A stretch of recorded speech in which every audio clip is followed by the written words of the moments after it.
ৰঙিয়াৰ ধৰ্মেন্দ্ৰ নাথৰ হত্যাকাণ্ড দুই মূল অভিযুক্তক ৫ দিনৰ আৰক্ষীৰ জিম্মালৈ প্ৰেৰণ ঢেকিয়াজুলিৰ পৰা আৰক্ষীয়ে আটক কৰিছিল ৰঙিয়াৰ ধৰ্মেন্দ্ৰ নাথৰ হত্যাৰ ঘটনাৰে জড়িত অভিযুক্ত বিজেপি নেতা হিমাংশু কাকতি আৰু অমূল্য লহকৰক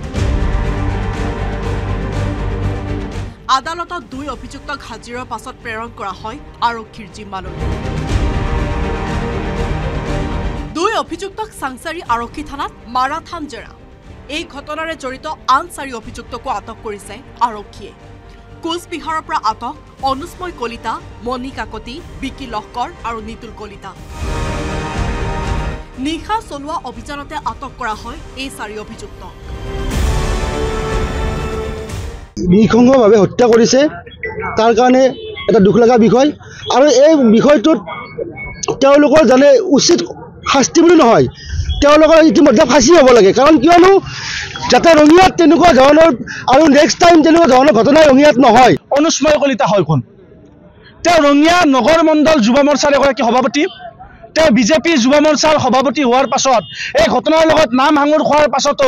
তেওঁলোকৰ যি ৰাজনৈতিক দল বিজেপিয়ে কিন্তু মৌন হৈ আছে বিজেপিয়ে কি কাৰণত অনুস্ময় কলিতাৰ কাৰণে মৌন হৈ আছে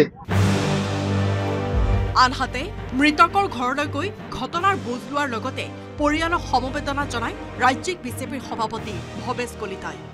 দিল্লীত সাংগঠনিক কামত ব্যস্ত থকাৰ বাবে অসমলৈ আহি ধৰ্মেন্দ্ৰৰ পৰিয়াল তথা স্থানীয় ৰাইজক সাক্ষাৎ কৰে ভৱেশ কলিতাই শোকসন্ত পৰিয়ালৰ সমবেদনা জ্ঞাপন কৰিছোঁ দুখ লাগিছে আমাৰ ল'ৰাজন ঢুকাই গ'ল দ্বিতীয়তে যিসকল কাল্পিত দৃষ্টান্তমূলক শাস্তি হ'ব লাগে তৃতীয়তে এনেকুৱা ঘটনা কোনো বনভোজত নঘটক তাকে কামনা কৰিম বনভোজ খাব যাব লাগে মধুৰ ভোজ খাব নালাগে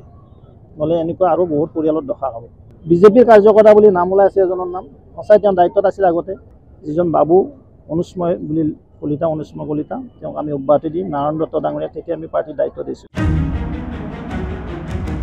সামান্য দুখৰ বাবেই ভয়ংকৰ পৰিণতিৰ সন্মুখীন হোৱা ধৰ্মেন্দ্ৰ নাথৰ হত্যাকাণ্ডই স্তম্ভিত কৰিছে সকলোকে বিজেপি নেতাৰ গুণ্ডাগিৰিৰ চূড়ান্ত ৰূপে নিঃশেষ কৰিলে এটা জীৱন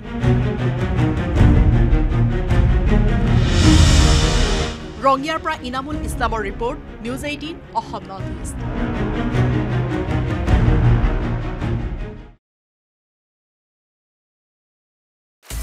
আপুনি বিচৰা বাতৰি পাব কেৱল নিউজ 18 এপত